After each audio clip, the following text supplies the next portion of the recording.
Televidentes, nuevamente con nuestro programa Identidad. Este programa que es de la Universidad San Gregorio de Portoviejo y de cada una de sus carreras que ofertan a la sociedad, a la comunidad. En esta oportunidad es un programa que se lo ha vinculado expresamente a un proyecto que la Universidad San Gregorio de Portoviejo anunciará próximamente, la creación de su carrera de licenciatura en riesgos y desastres. Por eso, este programa tiene como tema una mirada al post-terremoto del 16 de abril del 2016 en Manabí. Nuestro invitado para este programa es el doctor Alan Lavell, británico, coordinador del programa de investigación sobre riesgos y desastres en la Secretaría General de la Facultad Latinoamericana de Ciencias Sociales, FLACSO. Y también él es miembro honorífico de la Asociación de Profesionales de Gestión de Riesgos del Ecuador, entre muchas de sus funciones. Un hombre realmente muy profesional, especialista en este tema, a quien la universidad se complace en tenerlo como invitado. Por ello, queremos darle la bienvenida a este programa y decirle muchas gracias por estar con nosotros, profesor Alan, y pues será muy importante y placentero para mí, en calidad de rector de la universidad, dirigir este programa junto con usted para conocer más sobre los riesgos y desastres. Bienvenido. Muchas gracias, y muy amable y un gusto estar con una universidad que se ve comprometido con un tema de vigencia y de futuro. Gracias, profesor. Bien, profesor, cuando usted conoció del terremoto del 16 de febrero en el Ecuador, ¿cuál fue su primera impresión? Manabí y Esmeralda, se rumoró inmediatamente que eran las dos provincias que habían sufrido los embates de este terremoto. ¿Dónde estaba? ¿Qué opinión tuvo? ¿Qué inquietud le mereció precisamente por usted ser un profesional muy comprometido en esta área? Bueno, un aspecto que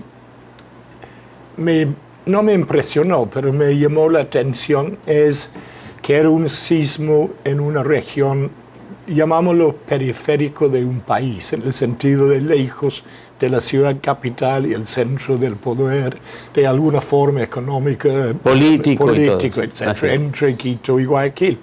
Y habíamos hace muchos años hecho un libro que se intitulaba Terremotos en el trópico húmedo. Era una alusión a qué pasa cuando sismos ocurren en zonas... ¿De quién era? ¿Quién hizo ese libro? Es un libro que la Red de Estudios Sociales en Prevención de Desastres, que creamos en 1992, editó en 1996. Y examinamos procesos de reconstrucción, de respuesta en zonas alejadas de los centros de poder. Entonces, era muy interesante. Esa era mi primera impresión.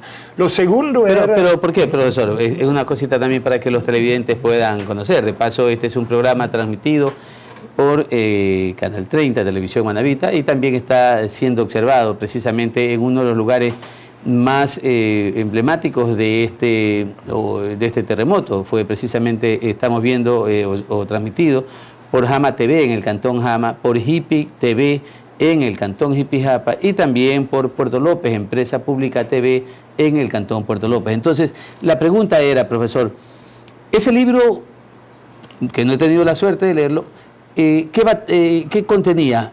Posiblemente tal vez vaticinaba este terremoto en estas periferias del Ecuador. Bueno, lo que nos interesaba era si uno postula que un terremoto es un terremoto, el desastre que suscita está muy condicionado por condiciones económicas, sociales, políticas.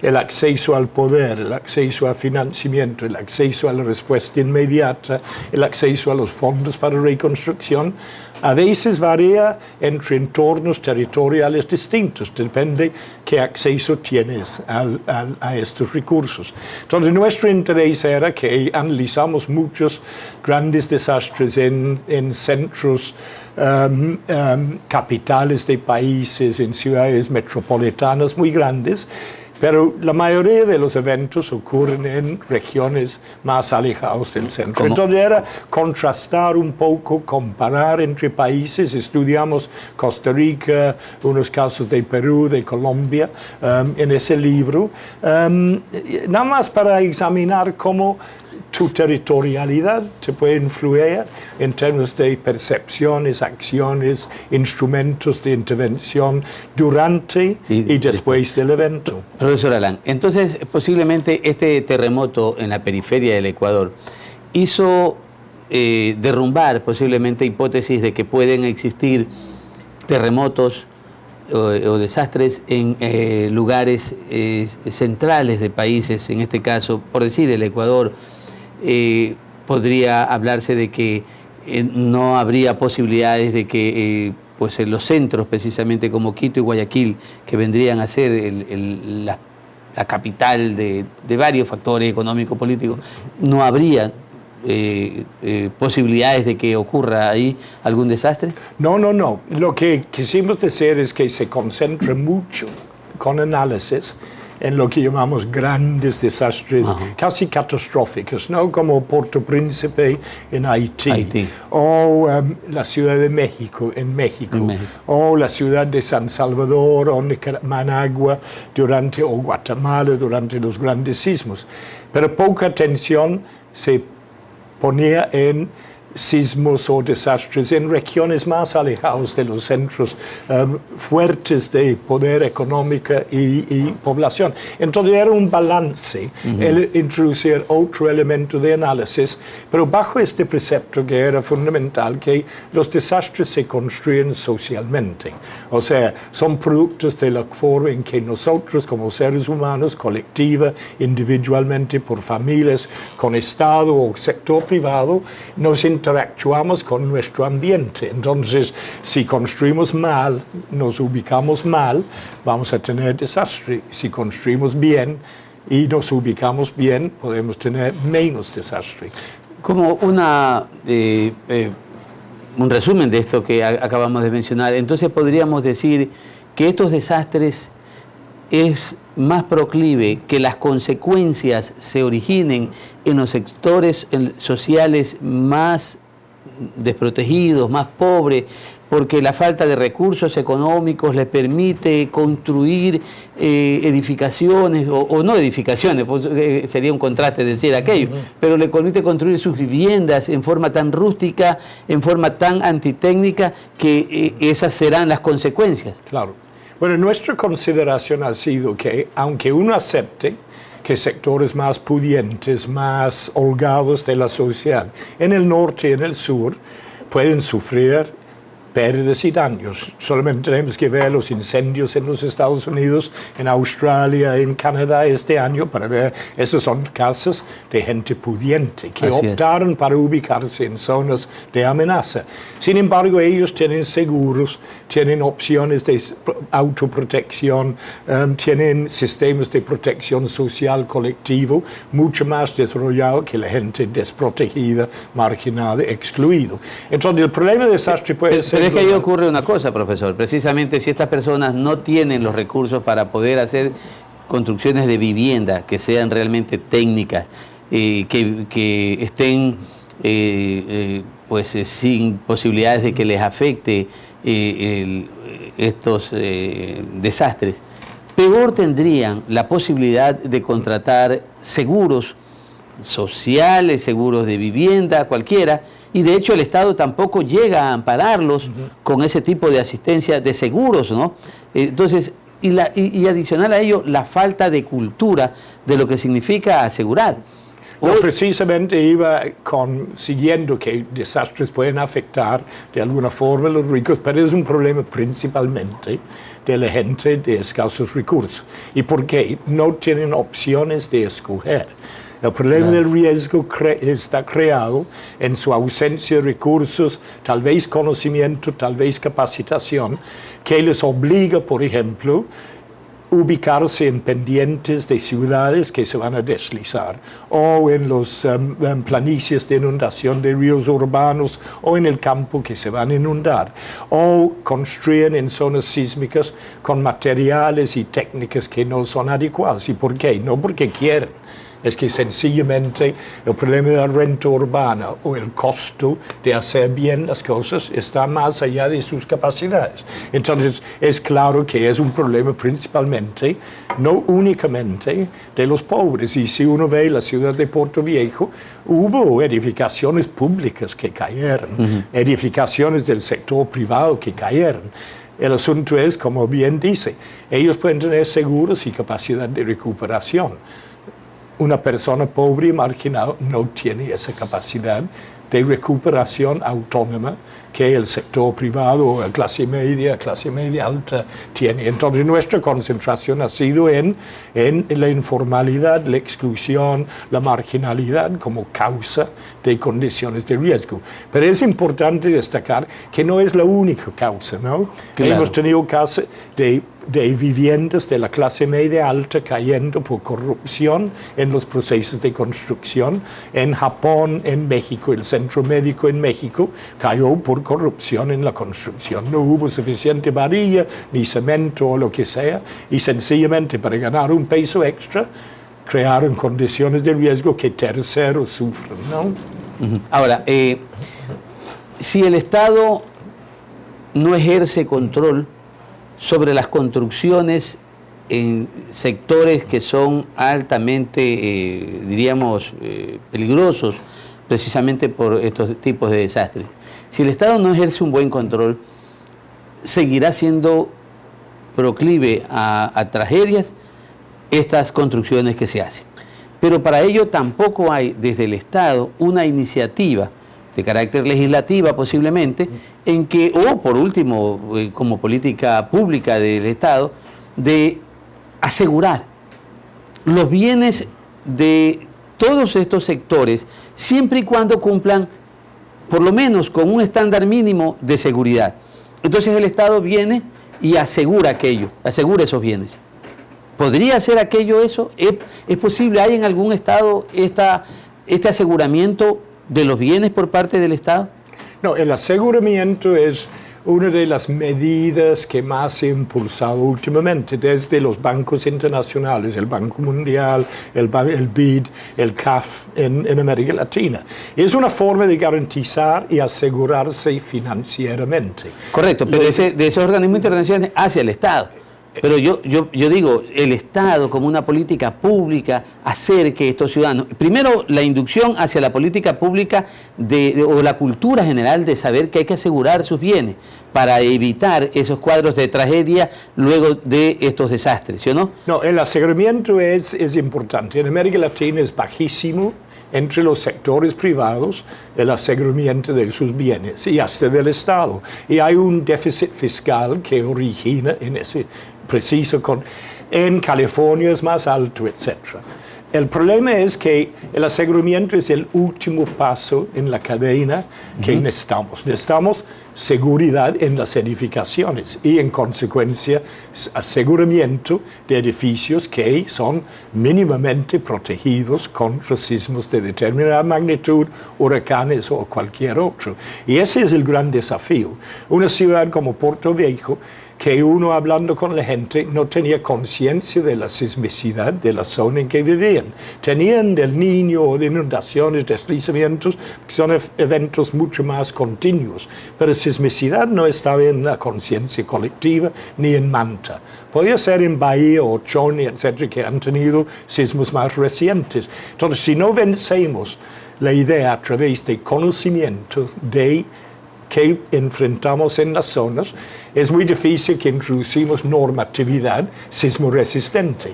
Y si uno analiza esta ciudad antes del evento y después, vas a ver seguramente que hay un gran cambio. Pero el cambio viene porque hubo un evento, no porque hubo previsión y prevención ex ante. Y ahora el problema puede ser que ya se concentra en sismos y se olvida que es una zona de inundaciones, de deslizamientos y cambio climático que van a traer problemas más persistentes. Otras consecuencias más. Ya, perfecto. Profesor, nos vamos a ir a unos anuncios institucionales. Regresamos inmediatamente para continuar con el profesor Alan Lavell y saber realmente qué es un desastre. Volvemos enseguida.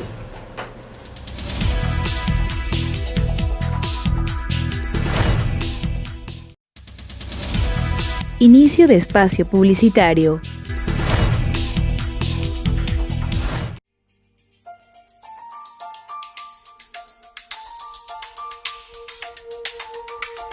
Caminamos junto a una generación que busca la excelencia. Sabemos que el conocimiento es la fuente de desarrollo de nuestros pueblos y entendemos que nuestro deber es formar profesionales con responsabilidad. Nuestra oferta académica es variada y está a la par de las mejores universidades del país. Nuestro compromiso es formar a los nuevos líderes del futuro. Somos la Universidad San Gregorio de Portoviejo.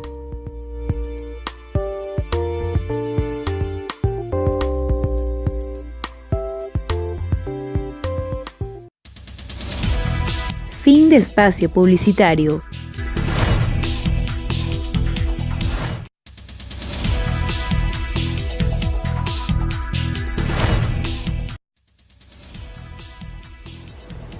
Volvemos al segundo segmento de este programa Identidad con nuestro invitado, realmente extraordinario invitado como el profesor Alan Label, puesto que él es un hombre con mucha experiencia en este tema sobre riesgos y desastres.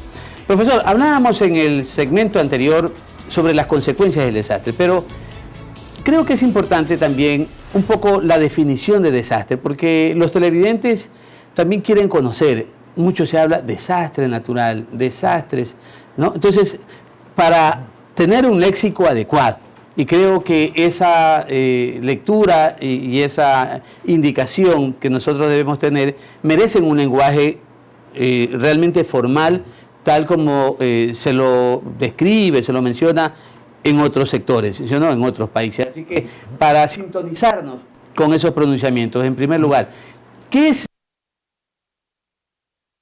desastre natural? ¿Es correcto ese pronunciamiento? Perfecto. Pero comenzamos diciendo que vamos a limitar lo que decimos a desastre definido en términos de algo relacionado con la ocurrencia de eventos físicos adversos, que pueden ser terremotos, huracanes, o pueden ser deslizamientos, tornados, etc. No vamos a usar el término en el sentido genérico, donde si mi equipo de fútbol, Manchester United, pierde, digo que es un desastre. No, limitamos a... Pero no le va a meter la culpa a Antonio Valencia tampoco, no, a nuestro referente, Valencia ¿no? Nunca ha tenido la culpa. Además de eso, por eso lleva la insignia de capitán del equipo, ¿no? Definitivamente, yo le sigo día por día. Así que, entonces estamos en el marco de algo relacionado con la ocurrencia de eventos físicos de diversas magnitudes que tienen impactos y efectos. Siempre adversos porque nadie lo quiere tener, o sea, y siempre genera consecuencias. Nunca es realmente algo que nos ayuda a nosotros, siempre nos ocasionará problemas, ¿no? Bueno, puede haber una discusión sobre eso en términos del yin y el yang y la oportunidad que la adversidad presenta, ¿no? Por ejemplo, la ciudad de Portoviejo puede sacar ventaja de una situación trágica, reconstruyendo de una forma mucho más sostenible y sacando ventaja de pérdida a favor de sostenibilidad a futuro. Entonces, y desafortunadamente hay personas, grupos, intereses que sacan provecho de cualquier cosa. Entonces siempre hay ganadores de un sismo igual. Pero el desastre es efectivamente el impacto, el efecto que ha suscitado la ocurrencia de un evento. Entonces, de ahí decimos que no existe tal cosa como un desastre natural. Puede haber desastres asociados con eventos de la naturaleza, pero no un desastre natural. El concepto de desastre natural nos empuja a pensar que es casi automático cuando sucede un sismo que hay un desastre. Y ese sabemos que no es cierto. Entonces el desastre es un impacto, un efecto social, económico, político, cultural o otras dimensiones psicológicas, donde las condiciones creadas representan cierta interrupción de la cotidianidad de la sociedad a un grado de adversidad que interrumpe el funcionamiento rutinario de esa sociedad. ¿Y por qué se le añadió esto de natural a estos desastres? ¿De dónde proviene precisamente el arraigo de estas palabras? Bueno, había hace muchos tiempos visiones fatalistas o visiones, lo que llamamos fisicalistas de los desastres. Era como asumido que un sismo, un huracán, era un desastre, que iba a crear condiciones de desastre. Y este era asociado también con visiones fatalistas que vienen de creencias religiosas que uno puede respetar, pero que veían las cosas como actos de Dios, sobre lo cual la humanidad, la sociedad no tuviera impacto. Y se convirtió de alguna forma en esta terminología de desastre natural. Esa terminología ha desaparecido de muchos discursos académicos, del discurso de Naciones Unidas, es la estrategia internacional para la reducción, la reducción del riesgo de desastre, no desastre natural. Entonces, pero el Banco Mundial y el BID y otras instancias siguen usando la terminología. Peligro de la terminología es que fue una excusa para exonerarte como sociedad de la culpa. Entonces gobiernos dicen, es natural, entonces no tenemos culpa porque no tenemos control. Las compañías de seguros dicen, es natural, entonces no te pagamos porque no tenemos control. Hay una serie de razones históricas que hemos buscado eliminar, creando una imagen de desastre asociado con eventos físicos dañinos. Adversos, etc. ¿no? Entonces, porque hemos descubierto a través de la construcción de ideas sobre vulnerabilidad en particular, que es lo que hacemos nosotros, lo que va a determinar el grado de pérdidas y daños asociados. Y eso no significa que el evento no es importante, por supuesto es importante. Claro que sí. Sin uno no hay desastre, pero no tenemos por qué tener desastres de tal magnitud si nuestro comportamiento, nuestras acciones, nuestras políticas, instrumentos de control fuesen suficientes, dado la tecnología, la economía que manejamos. Por supuesto, frente a un evento, un sismo de 9.2, ya comenzamos a pensar que el sismo es natural y el desastre, ¿no? Porque la magnitud del evento trasciende cualquier oportunidad de la sociedad de protegerse con los fondos que tiene. Pero en general hemos descubierto, y esto es muy importante, que hay más y más daños y pérdidas asociados con eventos de menor y menor escala. ¿Y por qué? Porque estamos haciendo las cosas mal. O sea, estamos construyendo... Entonces podríamos decir, profesor Lavén, que alguien ocasiona estos desastres. Y la pregunta entonces, ¿quién los ocasiona? Bueno, supongamos que el ser humano está en este planeta y su éxito como especie, que es un éxito cuestionable porque hemos destruido más de lo que hemos creado muchas veces, como vemos con cambio climático y con la idea del antropoceno, ¿no? Que este es un planeta construido por nosotros ahora. El ser humano, la especie humana, ha sobrevivido en este planeta porque ha sabido, cuando es exitoso, existir en condiciones armoniosas con el medio natural que le da sustento. Entonces, cuando excedemos ese límite, comenzamos a introducirnos en un mundo de posibles desastres y catástrofes. Comenzamos a cortar árboles en las cuencas hidrográficas y aumentamos la posibilidad de deslizamientos, de sedimentación de ríos e inundaciones. Cuando los pobres en los barrios de las ciudades independientes cortan los árboles que los rodean para subsistencia, para cocinar, entonces crean condiciones donde sus propias casas pueden comenzar a deslizarse. Entonces, cuando uno pregunta quién es que ocasiona, hay un mundo que te da oportunidades y te da límites. Tú, como ser humano, tienes que edificarse en ese mundo y construir, ubicarse, operar de acuerdo con el máximo beneficio que puedes sacar. Excedes eso y entras en negatividad. Lo utilizas bien y estás usando recursos. Entonces hay un continuo entre amenaza y recurso, porque la gente se asiente junto a ríos por la fertilidad de los suelos, claro. En los volcanes por la fertilidad de los pendientes. Pero es un peligro también y tenéis que saber manejar ese juego entre recurso que te da beneficio y amenaza. Ponderar. Esa es gestión de riesgo. Correcto. Conocerlo, medirlo y decidir. Bueno, si es posible o no es posible. Bueno, aquí el sismo tiene un periodo de retorno de 200 años. Entonces, los que toman las decisiones, ¿vale la pena invertir en sistemas constructivos muy sofisticados o aguantamos porque en 50 años el edificio no tiene ningún valor, lo vamos a tumbar de todas maneras? Pero si mal mides el periodo de recurrencia y el sismo ocurre en 10 años y no te protegiste, entonces es una serie de medidas, de cálculos que hay que hacer. Profesor, pero y en su experiencia, ese periodo de recurrencia sobre estos desastres, como usted lo determina, eventos físicos adversos,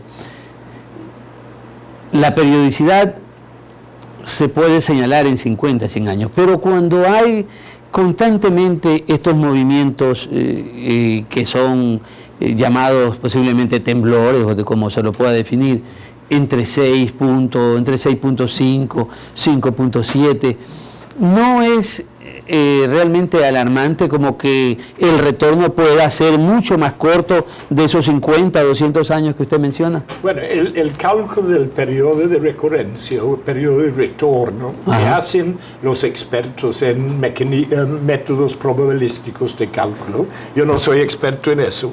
Sin embargo, por la evidencia histórica, ellos lo que hacen es reconstruir históricamente cuando han ocurrido sismos de determinadas magnitudes, en un rango, ¿no? Pueden ir de 3 hasta 9. Lo vimos en Haití, Exacto. que recurrió casi a los 2 años, si mal no recuerdo, ¿no? Bueno, el periodo de recurrencia de ese sismo fue calculado, si no mal me acuerdo, como una vez cada 150 años en promedio. Ya. El problema es en las palabras en promedio, que no significa que no puedes tener una de esa magnitud este año y otro el año siguiente. Sin embargo, pasarían 300 años promedio para el próximo. O sea, es un promedio, no es una cosa... Lo vimos en Capital Federal, en México, también retornó. Exacto.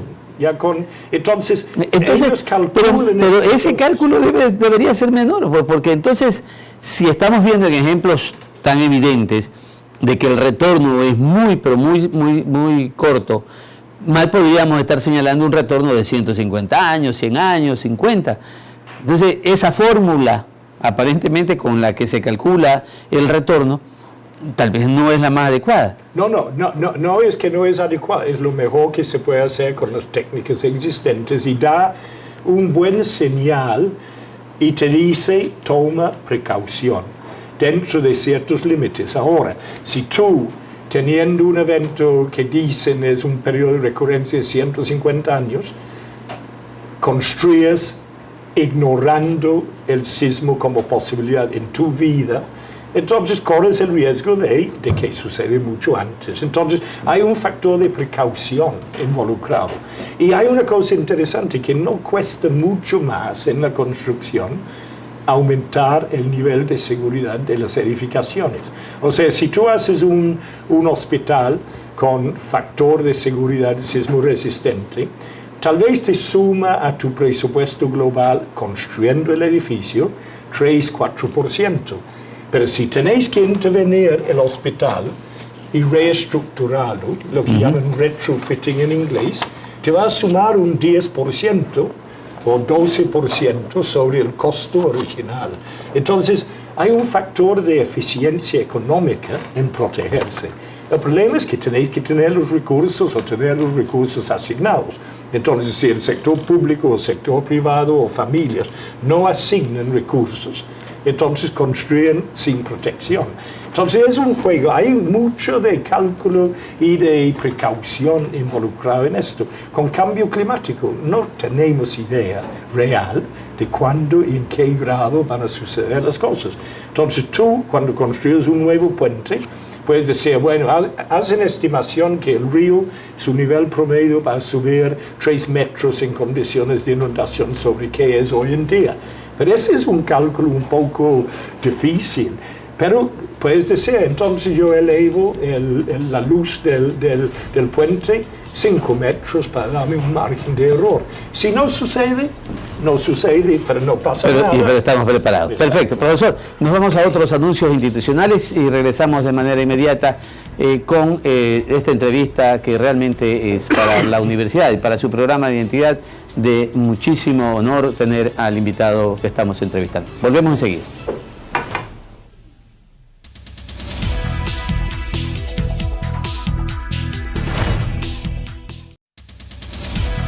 Inicio de espacio publicitario.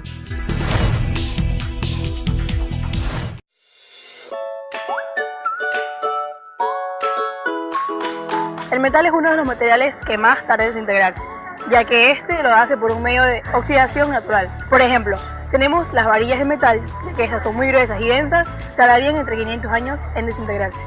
Otro ejemplo serían las latas de cerveza, ya que estas duran en desintegrarse 30 años.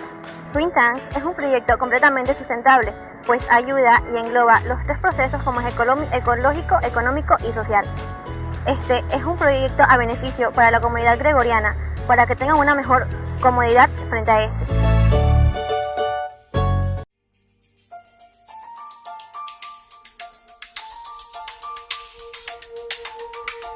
Caminamos junto a una generación que busca la excelencia.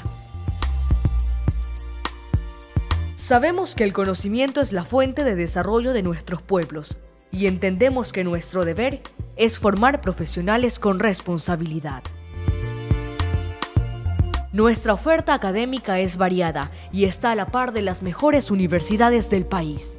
Nuestro compromiso es formar a los nuevos líderes del futuro. Somos la Universidad San Gregorio de Portoviejo.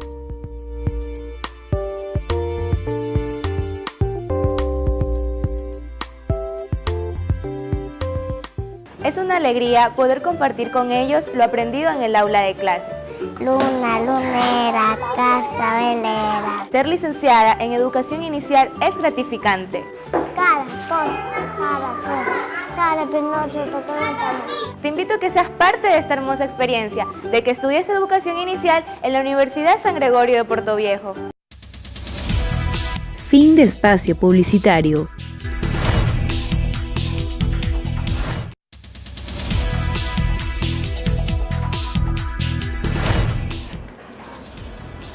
Volvemos al tercer segmento de este programa. Doctor Laven, yo quisiera hacerle, o invitarlo a ver un pequeñísimo audiovisual sobre lo que tuvo o las consecuencias que se generaron del terremoto del 16 de abril, para luego un poco hablar entonces sobre lo que significaría el desarrollo para Portoviejo, Manta y todas las zonas afectadas, todos los cantones de la provincia de Manabí. ¿Le parece? Perfecto. Bien, vamos entonces unos minutitos a ver este audiovisual.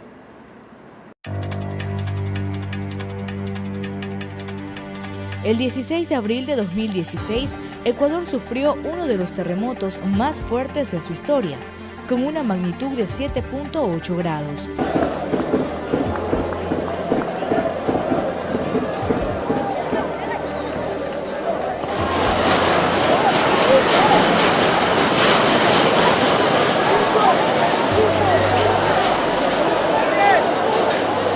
El epicentro tuvo lugar entre las parroquias Pedernales y Cojimíes del cantón Pedernales, en la provincia de Manabí. Esta catástrofe dejó innumerables daños en el Ecuador, afectando a varias provincias, las más afectadas Manabí y Esmeraldas. Se registraron 7.216 víctimas, entre fallecidos, desaparecidos y heridos. Las pérdidas materiales son innumerables y hasta el momento se espera por la reconstrucción total de los estragos que dejó el 16 de abril.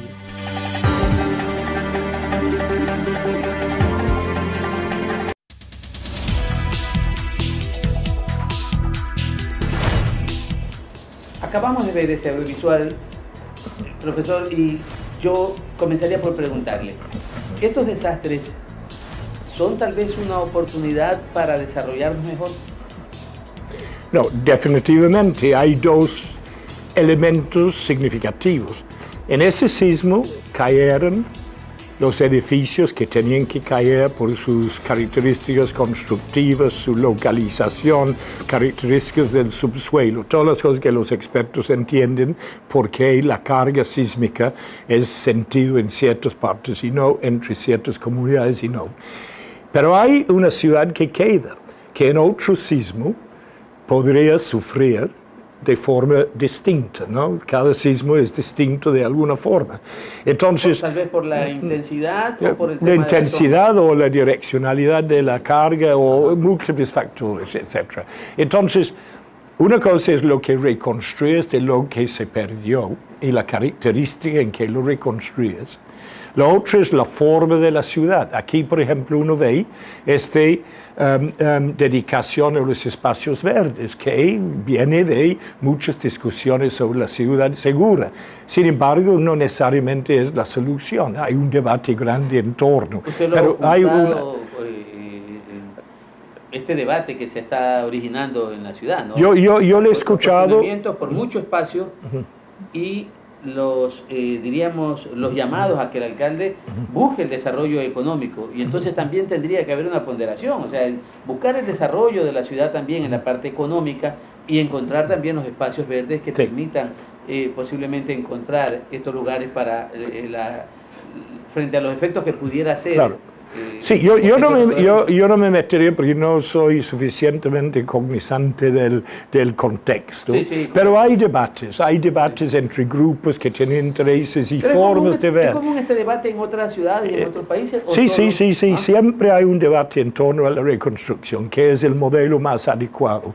Cómo ajustas la forma y función de la ciudad a tu contexto de sismicidad, inundación, deslizamiento, etc., multiamenaza, etc. Pero como digo, reconstruir lo que fue derivado con el sismo, lo que el sismo hizo era limpiar riesgo. Es un poco cínico decirlo, ¿no? Pero limpió las condiciones de riesgo, pero dejó otros y podía reconstruir otros. 100 o 50 años con tranquilidad, ¿no? Exacto, ya. Pero todo lo que queda, entonces lo que se necesita es un detallado análisis de amenaza física, detallado análisis de vulnerabilidad de exposición y con base en eso ya pensar tus acciones hacia el futuro. Sin conocimiento de causa, estás operando en un vacío. Ya no. Y en esas situaciones o en esas circunstancias, ¿qué desafíos tendría Manabí? ¿Qué es lo que debería hacerse precisamente para evitar en el futuro cualquier otra desgracia frente a la recurrencia de alguno de estos desastres? Bueno, primero es lo básico, que es conocimiento de causa. ¿En qué condiciones de amenaza está la ciudad? ¿En qué condiciones de amenaza frente a sismos, pero también inundaciones, deslizamientos? Claro. ¿Cuáles son las zonas afectables? ¿Cuáles son las edificaciones que pudieran sufrir bajo condiciones de un sismo de 7.2, 7, 6.8 en condiciones determinadas? Ese es básico. Sin eso es imposible planear. Después tiene que tener planes de ordenamiento territorial, ordenamiento urbano, que respeten en un principio de buen uso del suelo, que lo que haces en un lugar determinado es determinado de acuerdo con la utilidad de ese espacio para esa función. Esa es una base de la planificación urbana. Es por lo cual decimos que los instrumentos de reducción de riesgo no son inventados ni nuevos.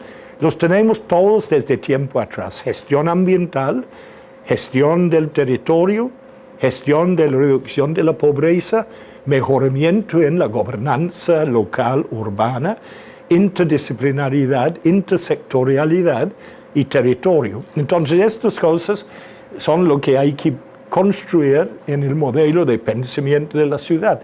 Pero la base es conocimiento. ¿Qué es lo que enfrentas? Si piensas que no enfrentas un sismo otra vez en 150 años y no haces nada frente a la probabilidad, ya es una cosa. Correcto. Usted estuvo en Manta, estuvo en Puerto Viejo, visitando la zona C. ¿Qué cree que debería precisamente, en este caso, usted con su conocimiento, diríamos, y entregar este aporte para que las autoridades, desde el gobierno central y también los gobiernos autónomos descentralizados, puedan tal vez hacer? Más allá de que obviamente el respeto a las autoridades, ¿no? Pero desde su visión, a veces nos interesa también conocer. Cuando nosotros salimos del país a un seminario queremos saber cuál es el criterio, la perspectiva que se tiene frente a este tipo de conocimiento científico. El ecuatoriano también tiene que interrelacionarse para conocer el criterio de personas que tienen tal vez otra visión distinta o tal vez son muy paralelas a la nuestra. ¿Cuál es su aporte a esto? No, pues en una matriz de lo que llamamos multiamenaza, influenciado también por cambio climático hacia el futuro, hay que tener una visión de la probabilidad de que las cosas ocurran. Y junto a esa probabilidad que pudiera ser afectado de forma negativa. O sea, estoy insistiendo que no se puede planear o hacer política pública o crear normas y normatividad o gobernanza para, si no entiendes el problema. Tenéis que tener una concepción absoluta y lo más fiel posible de las probabilidades. Siempre va a ser probabilística. Es muy difícil asegurar que las cosas son absolutamente así.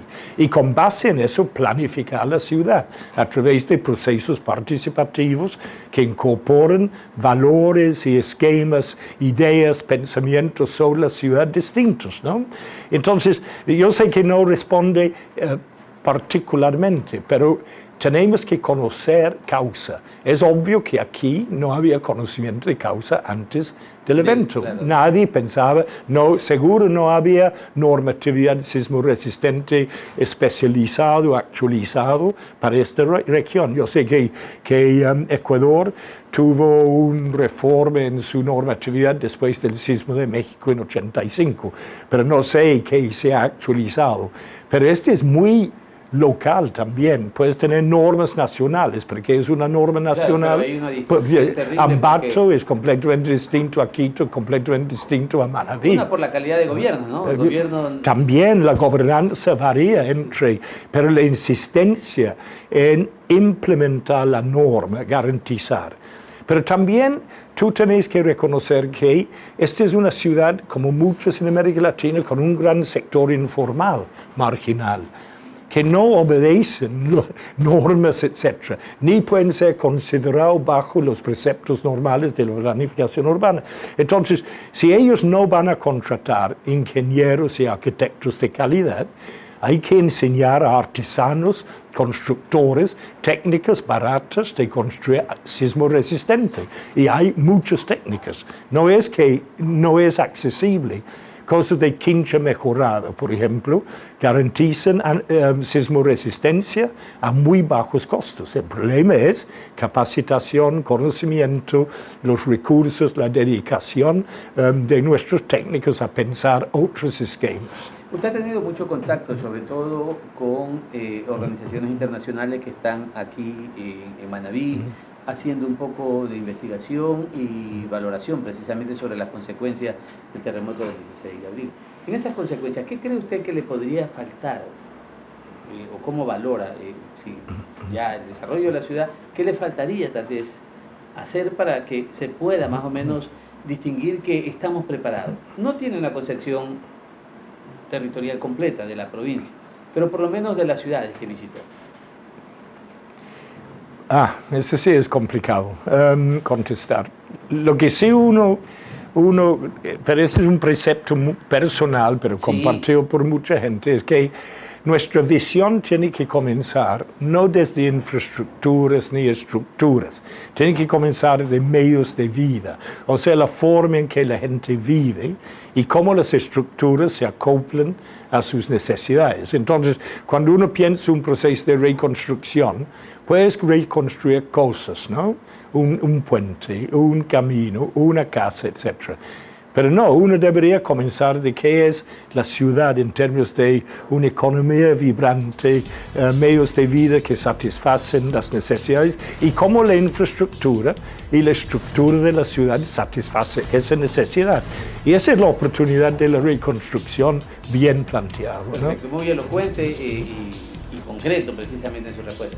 Vamos a otros anuncios institucionales, queridos televidentes, y regresamos inmediatamente para estar en el último segmento con nuestro invitado, el profesor. Ya volvemos.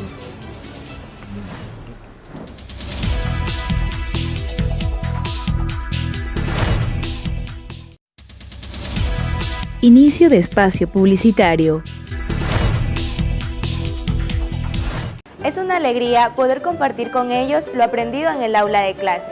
Luna, lunera, cascabelera. Ser licenciada en educación inicial es gratificante. Caracol, sale Pinocho, tocó la cama. Te invito a que seas parte de esta hermosa experiencia, de que estudies educación inicial en la Universidad San Gregorio de Portoviejo. Amar tu vida es como amar la naturaleza. Acompáñanos a cuidar nuestro hogar. El vivir ecológico nace de nuestras aventuras por el mundo, así que te invito a que seas parte de este crecimiento, porque de nosotros depende.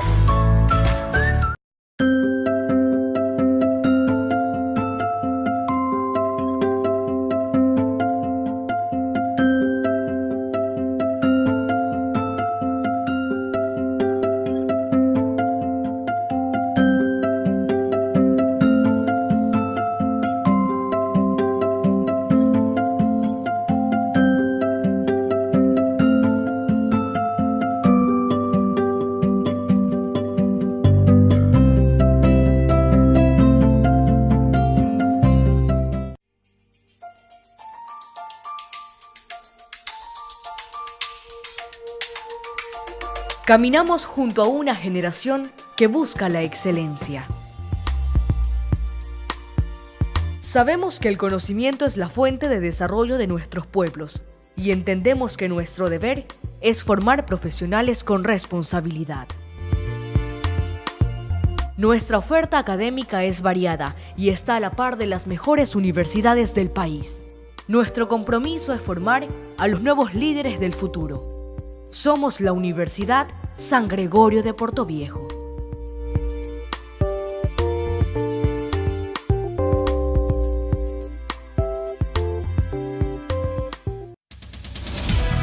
Fin de espacio publicitario.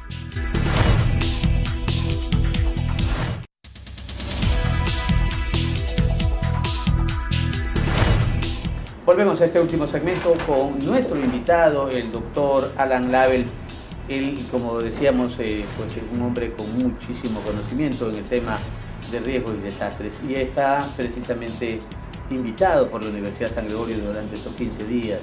Así que, profesor, con esta experiencia que usted ha tenido, pues, ¿cómo valora precisamente el hecho de que la Universidad San Gregorio de Portoviejo haya generado un diplomado en gestión de riesgos, en gestión perspectiva de riesgo que viene trabajando la Universidad San Gregorio? Usted ha estado en este primer módulo, usted comenzó precisamente con los primeros estudiantes. ¿Y qué le ha parecido? No, a mí me parece una iniciativa magnífica por múltiples razones. Uno sería el enfoque que han dado al diplomado y lo que pretenden dar a la licenciatura, que entiendo pretenden promover el año entrante. Uno es el enfoque, pero que sale esta iniciativa de la experiencia directa de un evento, ¿no? Entonces, en una zona descentralizada del país. Este no es Quito ni es Guayaquil.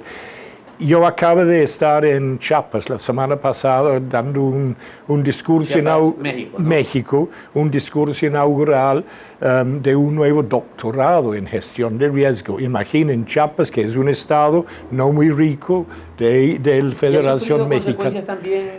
Es que nació precisamente toda esta iniciativa por iniciativa de agentes locales, emprendedores, un poco como ustedes con la universidad, que viendo el impacto de un evento de tormenta tropical que se llamaba Stan, que condujo a grandes estragos en Guatemala, Chiapas y el sur de México, todo este proceso de licenciatura, diplomado, maestría y ahora doctorado surgió del análisis de qué pasó en ese evento y vieron que era un problema de nosotros, no de la naturaleza. Y eso es lo que tienen ustedes aquí bien plantado. Entonces, es una magnífica oportunidad. La noción de sostenibilidad es implícito casi, porque responde a una necesidad sentida localmente. Y muy bien. ¿Y sobre el contenido de la malla curricular que tiene este diplomado? No, ¿Tiene usted algunas objeciones tal vez al mismo? ¿Ha conversado con, en este caso, con el coordinador de este programa del diplomado, que es el compañero Christopher Velasco, quien ha estado al frente como presidente precisamente de la Asociación Nacional de Profesionales en esta área. No, la objeción sería mínima. Uno reconoce en este tema que hay opciones de varios tipos de acercamiento. Es un tema tan complejo que permite que tenéis una licenciatura en ingeniería de riesgo o una licenciatura en hidrometeorología y su impacto sobre la producción de eventos adversos. Todo es perfecto, pero este lo que tiene es la ventaja que lo ve holísticamente, lo ve qué es un desastre en su conjunto y cómo es que se generan las condiciones para que sucedan.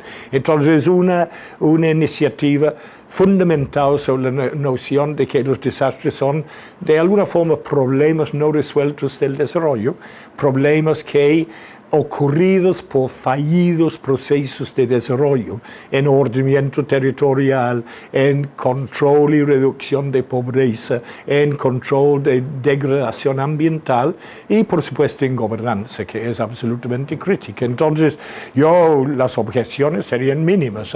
Siempre hay cosas que uno puede hacer un poco con la tuerca y hacerlo un poco más apretadito aquí y más suelto ahí, pero no, muy bien.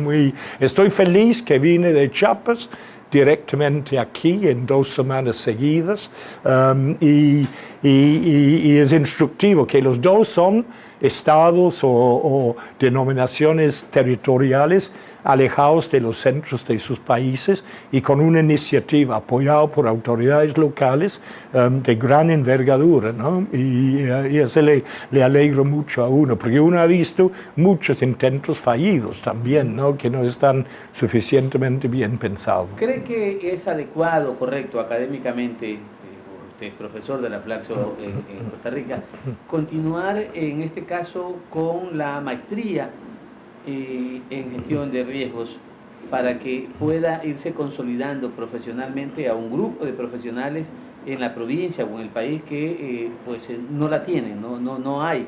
Y entonces hay que crear este ambiente de carácter profesional para que tampoco, diríamos, nos mantengamos sin ningún tipo de conocimiento. Es decir, se nos vino una réplica, se nos vino nuevamente un desastre y no hay de parte de la academia una respuesta para encontrar profesionales debidamente preparados. Claro. No, aquí hay 2 entradas. Es posible tener maestrías en gestión de riesgo de desastres, pero si reconocemos que el riesgo de desastre es un derivado de malas prácticas de desarrollo, puedes tener la otra alternativa, que es una maestría en ordenamiento territorial, planificación urbana, con énfasis en el riesgo, por ejemplo, que es otro planteamiento, porque te estás diciendo que tu instrumento de control, basado en tu entendimiento de por qué se construye riesgo, es a través de ordenamiento territorial y planificación urbana. O podías tener una maestría en desarrollo con énfasis en riesgo, donde aceptas que los modelos de desarrollo, sus consecuencias en el territorio, en el uso del espacio, los recursos, generan condiciones de riesgo. Entonces hay que revertir ese problema dentro de los procesos de desarrollo, que no hay instrumentos de gestión de riesgos separados del desarrollo. Entonces, maestrías son necesarios. Ahora, si quieres algo holístico que busca formar a gente que son globalizadores del pensamiento, que se necesita siempre, forma integral, o si quieres ser más especializado como planificación urbana. En esta ciudad yo analizaría lo que es la causalidad más prevaleciente del riesgo y ubicarme en ese temario, no ser demasiado ambicioso, ¿no? Ya. Porque este es para todos. Ahora, la universidad también ha asumido a la plataforma del Consejo de Educación Superior la creación de la carrera de licenciatura en riesgos y desastres. ¿Usted ha tenido la oportunidad también de ver la malla curricular? Sí, yo me he sentado con la persona que está con su gran despliegue de ideas, nociones, y hemos hablado extensivamente. Me parece, de acuerdo con mi filosofía, va completamente. En este tema, Unos van con unos y otros van con otros. Sí, hay unos ¿Y usted cree que le ve futuro? ¿Hay campo ocupacional en el futuro, sea de manera, diríamos, en el sector público o en el sector privado, la presencia de profesionales graduados con este tipo de licenciatura? Yo creo que definitivamente, mientras, este es un tema muy delicado de la oportunidad de empleo de la gente, ¿no? Las cosas van arriba, abajo. En ingeniería estructural no, en construir caminos no. En este tipo de tema, dependiendo en las perspectivas, entonces una licenciatura que abre la perspectiva que la persona que sale es un experto en riesgo, los factores que construyen y los procesos para interrumpir, pero también sabe manejar el tema de manejo territorial, ordenamiento urbano, procesos de etcétera. Ya es como abrir un doble perspectiva de empleo. O sea, puedes insertarte en una institución de gestión de riesgo o una institución de planificación urbana y conseguir trabajo, ¿no? Porque es fundamental. Ya sabemos que los millennials no consiguen trabajo permanente, ¿no? Yo tengo una de hija, así que... Bien, en todo caso, un mensaje para la juventud, estos bachilleres que salen de los colegios y que miran en la Universidad San Gregorio las posibilidades de estudio. Esta nueva perspectiva académica, la carrera de licenciatura en riesgo, el diplomado, la posibilidad de la maestría. ¿Contaremos con su presencia en la maestría? Posiblemente sí. No, definitivamente no tengo ninguna idea de separarme de esta tierra en los próximos 30 años. Así, si me invitan, yo vengo y con gusto. Y un mensaje entonces para los jóvenes, para que puedan invitarlos a ustedes para que sigan la carrera de licenciatura en riesgo y desastre. No, yo creo que lo que es absolutamente cierto aquí, que el tema es central para el futuro. Alguien una vez, un eminente sociólogo que murió el año pasado, alemán, Ulrich Beck, que es muy bien conocido como pensador postmoderno, dijo que si el siglo pasado era el siglo de la pobreza y la lucha en contra, este siglo será el siglo del riesgo. Y en consecuencia, con la formación de nuevas condiciones de riesgo, se convierte en un indicador de no desarrollo, de donde no queremos dirigirnos. Entonces, es un tema fundamental para la sociedad hacia el futuro. Perfecto, profesor Alan Laver, yo quiero agradecerle públicamente, pues a través de este medio, este programa es transmitido también por, además de Televisión Manavita, Canal 30, por Hippie TV en Hippie Japa, por Jama TV en el Cantón Jama, y también por Puerto López, Empresa Pública TV en el Cantón Puerto López. Así que le agradecemos a los televidentes por habernos escuchado y a usted, profesor, también por habernos dado la oportunidad de estar aquí. Muchas gracias y lo esperamos en el futuro. A ustedes, queridos televidentes, nos veremos la próxima semana en un nuevo programa de Identidad. Muchas gracias.